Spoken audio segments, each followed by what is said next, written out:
Hai, Assalamualaikum warahmatullahi wabarakatuh. Kembali lagi di channel aku, Kaktus Hitam Putih. Oke teman-teman, sekarang kita lanjut cerita yang kedua, yaitu Siti Masyidah, di mana kisahnya beliau itu sangat-sangat menguras energi ya teman-teman. Oke, kita langsung aja masuk ke videonya, check it out.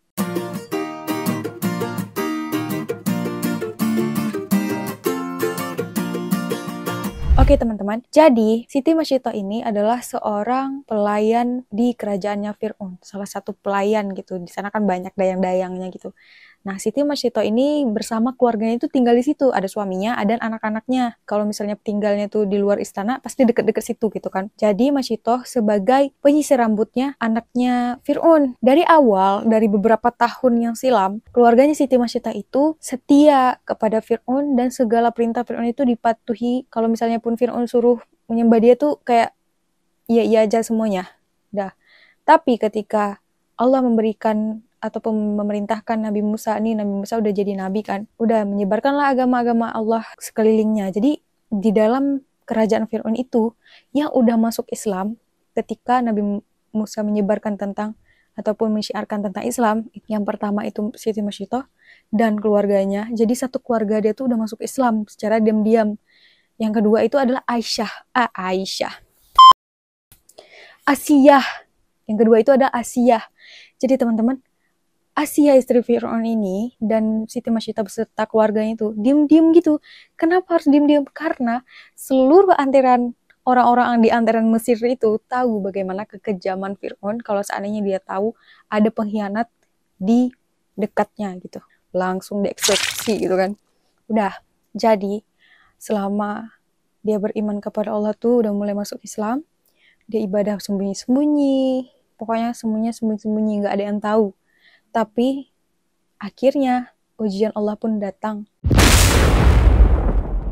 pada Siti Masyidah bersama keluarganya. Ketika itu teman-teman, Siti Masyidah itu kan setiap harinya tuh nyisir rambut anak Fir'aun. Kalau misalnya bersiap mandi atau mau didandanin rambutnya gitu kan. Jadi udah nyisir rambutnya itu jatuhlah sisir itu. Tapi kayak kita spontan gitu loh teman-teman. Kalau misalnya kita jatuh, ya Allah atau kayak gitu kan. Atau bukan gitu. Ada kayak ayam gitu kan. Tapi si Masyidah ini latahnya itu Allah gitu. Jadi kan terdengarlah sama putrinya Fir'aun. Ketika terdengar itu, putrinya Fir'aun itu kayak heran dan terkejut gitu loh. Hah? Kayak gak pernah dengar gitu kan. Terus dia bertanya, menginterogasi Siti Masyidah gitu. Siti Masyidah nih udah takut nih, karena kalau seandainya ini ketahuan semua nih, kalau dia udah gak beriman ke Fir'aun, udah punya Allah, dia udah siap-siap aja dihukum mati. Siti Masyidah masih diem aja gitu kan. Udah takut nih, takut salah jawab gitu kan. Udah, terus dia makin tegas nih anaknya Fir'aun. Katanya kayak gini, Ayahanda katanya.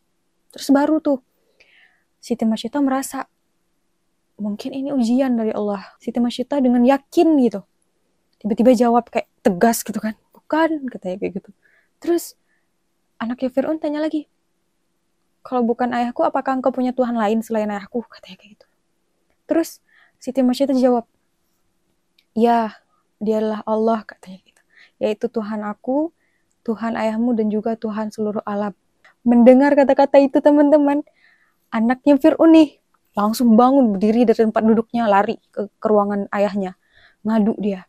Pokoknya ceritain ke semua percakapan dia dengan Siti Masyidah kepada Fir'aun. Di arah lain, Siti Masyidah ini udah ngabarin ke keluarganya, ada anaknya, 4 orang, yang satunya itu masih bayi banget. Yang satu lagi suaminya. Jadi orang itu 6 orang lah. Dia ngabarin keluarganya tadi bahwa udah ketahuan ibaratnya itu. Jadi apapun konsekuensinya ke depan, kita tanggung sama-sama, dan pokoknya keteguhan iman mereka tuh jangan sampai luntur. Udah tuh tiba-tiba ada datang suruhan Fir'aun memanggil Siti Masyidah. Kemudian Siti Masyidah tadi datang memenuhi panggilan Fir'aun. Ketika di sana itu belum dibawa keluarganya, masih dia sendiri aja yang datang. Terus Fir'aun dengan nada keras, tegas, menggelegar, itu suaranya besar banget. Fir'aun tuh marah banget tuh, udah naik darah, betul-betul marah gitu. Karena selama ini belum ada yang kayak gitu kan. Dibilang kayak gini, wahai Masyidah, apakah engkau benar sudah beriman kepada agama yang dibawakan oleh Ibrahim? Katanya kayak gitu kan. Jadi Masyidah itu dengan rasa-rasa gugup gitu kan. Jawab, iya gitu, kata Masyidah, pokoknya membenarkan pernyataan yang ditanyakan oleh Fir'aun. Kemudian Fir'aun marah banget tuh. Disuruhlah ke Haman, itu kaki tangannya si Fir'aun, pokoknya orang kepercayaannya lah. Disuruh ikat Siti Masyidah dan dilepasin ular. Pokoknya disuruh Masyidah itu untuk mengganti keyakinannya untuk beriman lagi ke Fir'aun, jadikan Fir'aun lagi sebagai Tuhannya. Terus Siti Masyidah kan gak mau. Dibilang kayak gini, dialah Allah, Tuhanku, Tuhan kamu, dan Tuhan seluruh alam gitu. Jadi ibaratnya gak mau ganti keimanannya, gak mau ganti keyakinan. Makin marah tuh Fir'aun, marah banget. Ini makin marah banget gitu kan. Disuruhlah si Haman tadi untuk membuatkan tungku besar, di dalamnya diisi air terus dipanasin, pokoknya sampai mendidih tuh air. Kemudian disuruh keluarganya Siti Masyidah disuruh ambil. Udah diambil semua, ditaruh di depan, kayak dia tuh kayak pertunjukan gitu loh teman-teman. Kayak seolah-olah Fir'aun itu menunjukkan kepada seluruh masyarakat kalau seandainya ada yang menentangnya, ada yang masuk agama yang dibawakan oleh Nabi Musa, akan diginiin nih sama Fir'aun gitu kan. Di situ udah ada masyarakat udah rame, ada tungku air panas, terus ada Siti Masyidah, suaminya, ada anak-anaknya. Dan yang digendong sama Siti Masyidah itu ada anaknya yang masih bayi. Kemudian Haman itu ditanya lagi pokoknya mungkin orang ini ragu gitu kan. Ditanya lagi apakah mau mengganti keimanan ke satu persatu.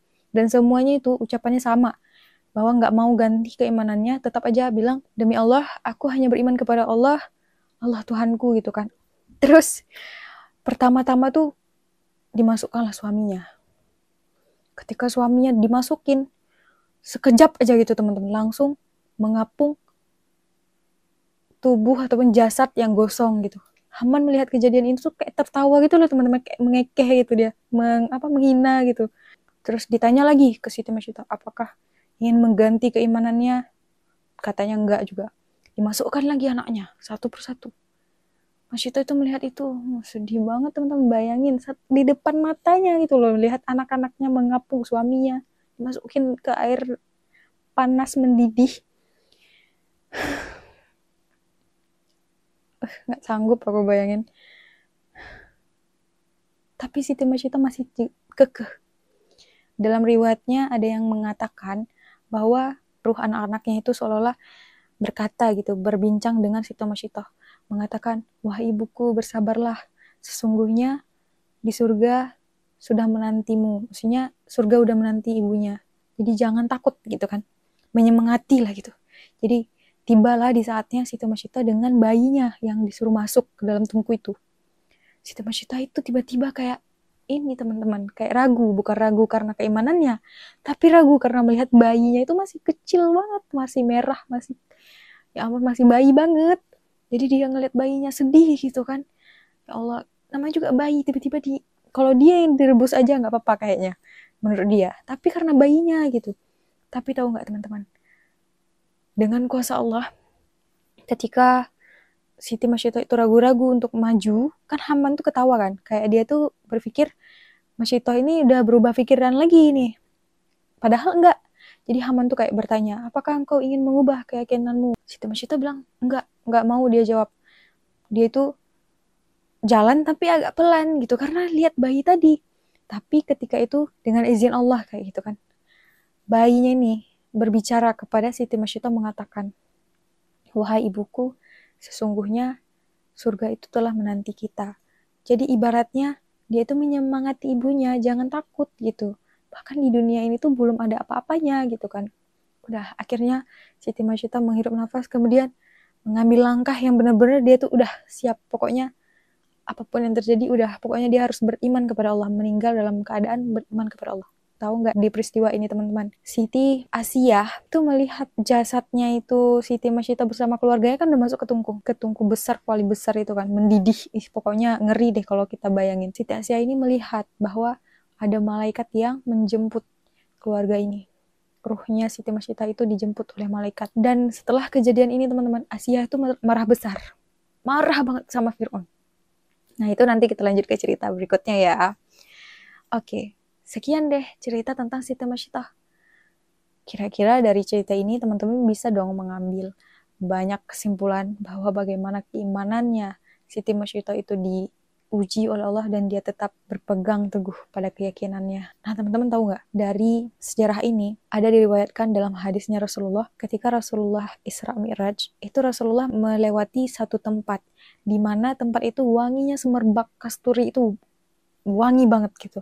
Kemudian Rasulullah bertanya kepada malaikat, dan malaikat Jibril itu menjawab bahwa itu adalah wangi ruhnya keluarga dari Siti Masyidah. Kemudian Rasulullah bertanya, bagaimana kisahnya? Kemudian malaikat Jibril menceritakannya kembali. Dan kurang lebih ceritanya seperti yang aku ceritakan tadi juga. Karena aku bacanya dari situ juga, teman-teman. Dan teman-teman, kita bakalan lanjut ke ceritanya Asiyah. Sebelum lanjut ke video selanjutnya, teman-teman jangan lupa subscribe. Bagi yang belum subscribe, di-share dan like video ini kalau misalnya bermanfaat. Jangan lupa follow Instagram aku @kaktushitamputih. Oke, langsung kita lanjut ke video selanjutnya. Terima kasih udah nonton. Assalamualaikum.